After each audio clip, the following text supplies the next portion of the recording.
Au nom du Père et du Fils et du Saint-Esprit. Amen. Jésus, tu es le Christ, le Fils du Dieu vivant. Toi seul as les paroles de la vie éternelle. Je te suivrai, Jésus, où tu me conduiras. Toi seul est le chemin, la vérité et la vie. Évangile de Jésus-Christ selon saint Matthieu. En ce temps-là, Jésus disait à ses disciples, « Ne donnez pas aux chiens ce qui est sacré. Ne jetez pas vos perles au pourceau, de peur qu'ils ne les piétinent, puis se retournent pour vous déchirer. Tout ce que vous voudriez que les autres fassent pour vous, faites-le pour eux vous aussi. Voilà ce que disent la loi et les prophètes. Entrez par la porte étroite. Elle est grande, la porte, il est large le chemin qui conduit à la perdition. Et ils sont nombreux ceux qui s'y engagent. Mais elle est étroite, la porte, il est resserré le chemin qui conduit à la vie. Et ils sont peu nombreux ceux qui le trouvent. Bien-aimés de Dieu, paix et joie à vous.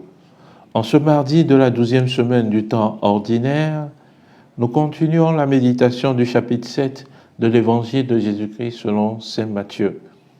Jésus adresse des enseignements, une série d'enseignements à ses disciples sur la montagne. Et il leur dit, aujourd'hui, ne donnez pas aux chiens ce qui est sacré, ce qui est saint.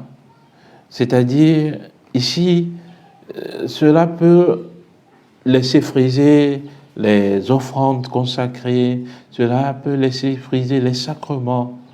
Mais Jésus parle surtout de son enseignement. Cet enseignement est vraiment sacré et il faut que nous en prenions soin. Et c'est pour ça qu'il dit, ne jetez pas vos perles au pourceau, ce que vous avez de précieux, que ce soit nos sacrements. Ne les donnons pas au pourceau. Les pourceaux, ça veut dire les porcs en quelque sorte. Est-ce que le porc reconnaît la valeur du sacré, la valeur de la perle qu'on lui donne? Non, il va juste la piétiner, la salir. Et Jésus continue son enseignement en disant, tout ce que vous voudriez que les autres fassent pour vous, faites-le pour eux, vous aussi. C'est-à-dire, aujourd'hui, nous sommes plus dans des prières de demande vis-à-vis de Dieu. Mais est-ce que nous prenons le temps de donner nous aussi à Dieu? Pas que Dieu ait besoin de nos biens, mais offrons à Dieu. Prenons sur nous de donner, d'offrir. C'est un secret. Tel ce que nous voulons que Dieu fasse pour nous, faites-le vous aussi pour les autres. Et vous verrez combien Dieu vous comblera. Alors il renchérit en disant, entrez par la porte étroite.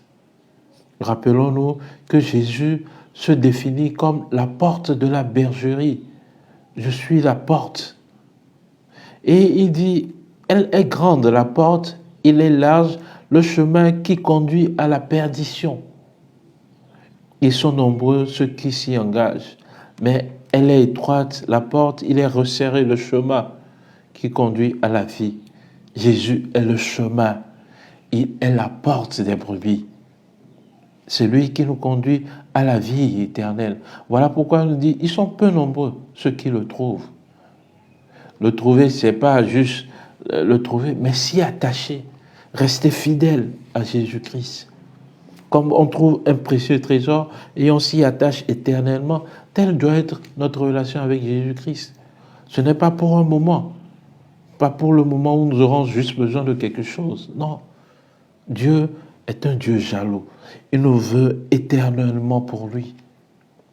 Alors, pour parvenir à entrer par cette porte étroite, par ce chemin resserré, il va nous falloir bien des épreuves sur notre route pour pouvoir entrer dans les dimensions de cette porte qu'est Jésus-Christ. Et l'étroitesse de la porte nous appelle à l'humilité. C'est elle la mère des vertus. C'est par elle que nous pouvons conquérir le cœur de Dieu. C'est par elle que nous pouvons nous engager totalement sur le chemin de la vie.